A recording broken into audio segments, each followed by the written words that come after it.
দেখা হবে কিন্তু কথা হবে না, ভালোবাসা রয়ে যাবে কিন্তু আর কখনো বলা হবে না। কবি তুমি ধন্য কবিতা লেখার জন্য, কবিতা তুমি ধন্য মানুষের বুকের কষ্ট বাইরে এনে প্রকাশ করার জন্য। কষ্ট পেয়েছি বারবার তবুও ছাড়িনি আশা, যে কখনোই বুঝিনি আমার একতরফা ভালোবাসা।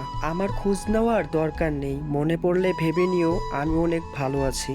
শোনো মায়াবতী, আমার হাতের সিগারেটে আমাকে বলে দেয় আমার মনে অনেক কষ্ট, তাই তো তোমার জন্য আজ আমি হয়েছি নষ্ট।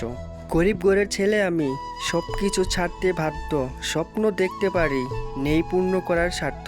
বুকের ব্যথা বুকেই থাক, দোয়া করি এমন ব্যথা আর কেউ না পাক। হাতে সিগারেট চোখে জল, সারা জীবন কেঁদে যাব, এটাই কি ভালোবাসার ফল? তোমাকে ভুলে যাওয়ার সাহস নেই, ধরে রাখার অধিকারও নেই। তোমাকে শুধু ভালোবাসি কারণ ভালোবাসার কোনো অনুমতি নেই। বাঁচতে চেয়েছিলাম বাঁচতে দাওনি আমায়, জন্ম দিয়েছেন যারা বেকার বলে মৃত্যুর কামনা করেও তারা। আশার আলো জ্বালিয়ে তবু আন্ধার করে গেলে, জীবন্ত লাশ আমি কুলসুম তুমি বড়ই ছলনাময়ী। এক জনম পুড়ে যেতে হবে দুঃখে দুঃখে মায়াবতী, তোমাকে না পাওয়ার ও সুখে। চাওয়াটা ছিল ভালোবাসা, পাওয়াটা ছিল পূর্ণতা, সবশেষে পেলাম শূন্যতা। পুরুষের মিথ্যা আসে কারণ যদি কোনো নারী জানতো, তাহলে কোনো পুরুষকেই কষ্ট দেওয়ার আগে নারী তোমার দেহ কেঁপে উঠতো।